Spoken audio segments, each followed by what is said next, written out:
Bonsoir à tous. Merci de préférer Guinée 99 pour vous informer. Mesdames et messieurs, bienvenue à tous dans cette édition d'information. Au début de ce journal, depuis le 1er juillet dernier, les pêcheurs guinéens observent le repos biologique. C'est une période pendant laquelle toutes les activités sont au arrêt pour permettre aux espèces halieutiques à se reproduire.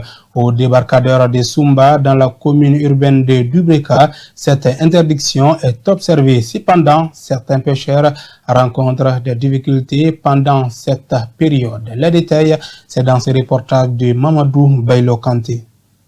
Le débarcadère de Sumba, l'un des plus grands lieux de pêche de la préfecture de Dubreka.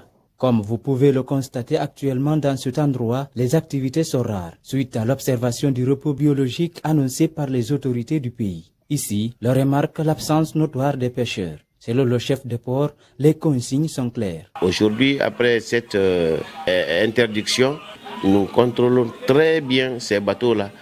Depuis le mois de juin, le 30 juin, ils étaient désarmés. C'est-à-dire qu'ils n'ont plus de filets dans leurs embarcations. Ils sont tous garés. Donc on les surveille de près. Et il y a une direction de la pêche ici et de l'économie maritime, y compris les communautés, y compris moi qui est le coordinateur de toutes les débarcadères. Alors nous sommes à la suivi. Interrogé, le responsable de ce débarcadère de Sumba nous affirme que c'est seulement la pêche artisanale qui s'effectue actuellement dans ce lieu de pêche. Une réalité qui impacte le taux de production et le ravitaillement dans les marchés de la préfecture. La production qui vient, celle des industries et celle des artisanats qui peuvent un peu faire l'affaire de la population. Mais aujourd'hui, si les chemises industrielles sont en repos biologique, alors il y a tout le temps la rareté du poisson dans le marché. Et ça devient un peu cher. Pour l'un des rares pêcheurs que nous avons rencontrés, les instructions données par les autorités concernant l'observation du repos biologique ne passent pas sans obstacle. Nous travaillons ici au port. Nous sommes des pêcheurs, mais en ce moment, nous souffrons beaucoup. On ne pêche plus actuellement. On n'a pas d'autres activités pour se nourrir. Nous n'avons que ça à faire. Nous demandons à l'État de nous aider à avoir des machines de pêche et des filets, ou à défaut, une autre activité en attendant pour subvenir à nos besoins.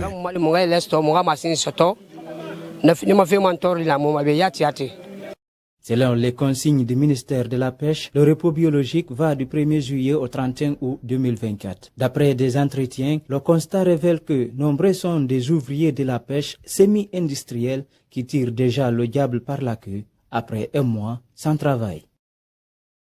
Dans le souci d'être autonome financièrement, des jeunes Bouddha PAP le salariat pour se tourner vers l'entrepreneuriat.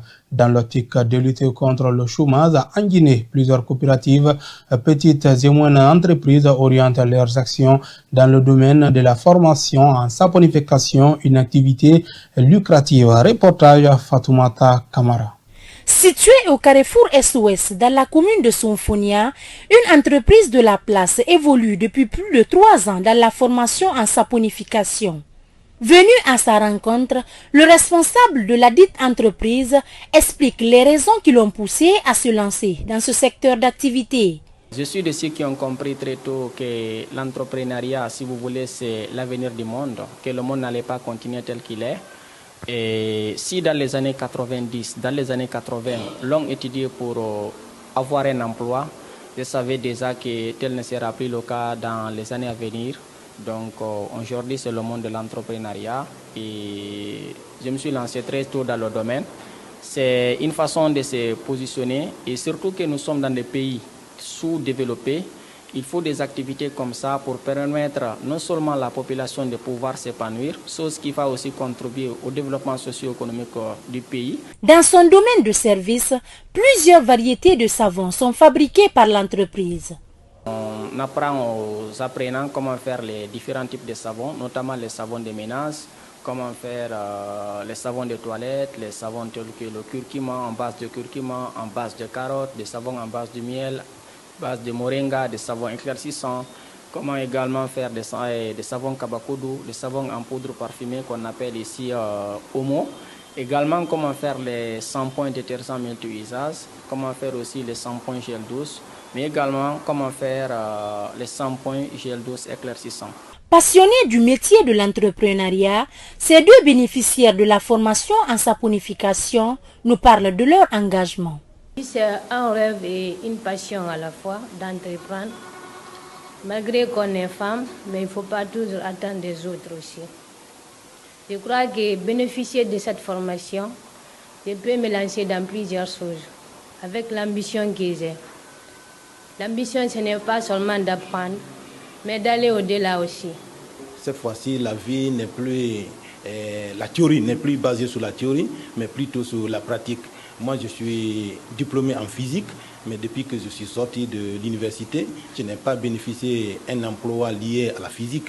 Donc, c'est des choses qui m'ont poussé de suivre une formation pratique sur laquelle je peux vraiment me baser afin d'améliorer mes conditions de vie. D'après notre constat, cette petite et moyenne entreprise évolue dans bien d'autres activités génératrices de revenus. Mais visiblement, c'est la saponification qui intéresse le plus la gente féminine, trouvée sur place. Actuellement, nombreuses sont des femmes et jeunes filles qui préfèrent la tresse moderne au profit de celle traditionnelle qui est en voie de disparition par endroits. Le constat est aussi fait à Farana avec notre reporter Pierre Biavogui qui est allé à la rencontre de quelques jeunes dames pour discuter sur ces sujets. Suivez son reportage. Comme partout en Guinée, de nos jours, les tresses modernes ont dominé celles qui sont traditionnelles. À date, les jeunes dames préfèrent les perruques ou encore des messes brésiliennes. Dans ces salons de beauté, par exemple, nombreuses clientes aiment paraître belles avec des nouvelles coiffures. Actuellement, tous les dames de Farana, tous les dames, hein, pas seulement Farana, tous les dames profitent de prendre les perruques. Parce qu'avec les perruques, c'est très simple. Par exemple, comme moi-même, je ne suis pas tressée aujourd'hui, tu vois. Comme ça, je ne suis pas tressée. Mais si je mets perruque, je peux partir là où je veux. Après, je me retourne aussi. C'est très facile. Pour se rendre plus belle, le prix de ces différentes mèches et perruques ne cause nullement pas un problème. Le prix aussi. Mais c'est brésilien qui est très très bon actuellement là. Tous les jeunes filles aussi acceptent d'acheter brésilien. Dans la même lancée, cette cliente trouve satisfaction dans ce modernisme. J'amène souvent mes messes ici pour les bien coller. C'est ça que moi j'aime et c'est très joli à voir. De même, quand je publie mes photos, on apprécie. Pour la valorisation de nos coutumes et mœurs, chaque citoyen devrait mettre en valeur ce que les ancêtres nous ont légué. Facette de l'actualité, la route nationale numéro 2 reliant Kabylie à Dubreka est en vigilance rouge. Ce tronçon, de nos jours, se trouve dans un état dégradé, très poussé, même à part la saison des pluies. Un passage trop circulé par des usagers est devenu un véritable calvaire pour les citoyens. Ibrahima Timbombari a été sur le terrain pour faire le constat suivi. 9 km, c'est la distance que l'on parcourt de Kabylie à kilomètre 5, rond-point de Dubreka. Mais durant notre parcours, l'aiguille du compteur décolle à peine. Sur les parties de la route praticables, impossible d'atteindre les 500 mètres. Des trous à l'image d'une hécatombe, ajoutés à de fortes pluies, font que ce tronçon est sadique. Sur la route, nous avons beaucoup de difficultés. La route de Conakry jusqu'à Tanene, vraiment, elle est impraticable. Il y a beaucoup d'embouteillages, beaucoup de pannes sur la route. Même hier, j'ai quitté à Kamsar. J'ai passé la nuit à Tanene. Je suis rentré à Conakry 4 heures du matin. Mais tous mes deux pneus étaient grevés. J'ai essayé de réparer la nuit, changer aussi. Actuellement, on marche avec 2 pneus de secours. En plus de ces crevaisons continues, la consommation en carburant varie en fonction de la destination. Sur le trajet Conakry-Boké, par exemple, Abdulkarim Bangoura dit carburer le double de la normale.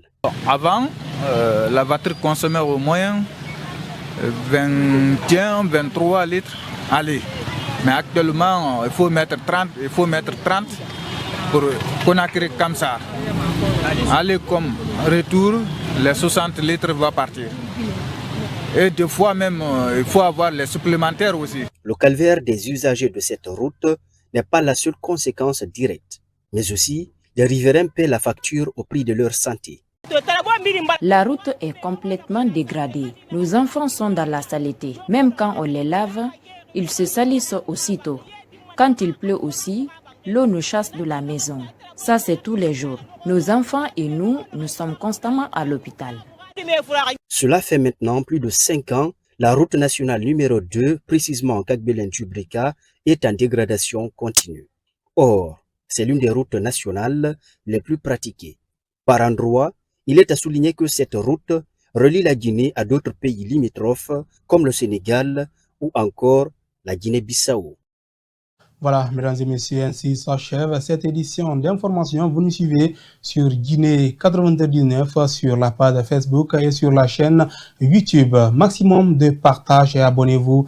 En plus, donnez vos avis sur nos produits en commentaire. Merci à tous de l'avoir suivi. Très bonne suite des programmes sur nos ondes. Bonsoir.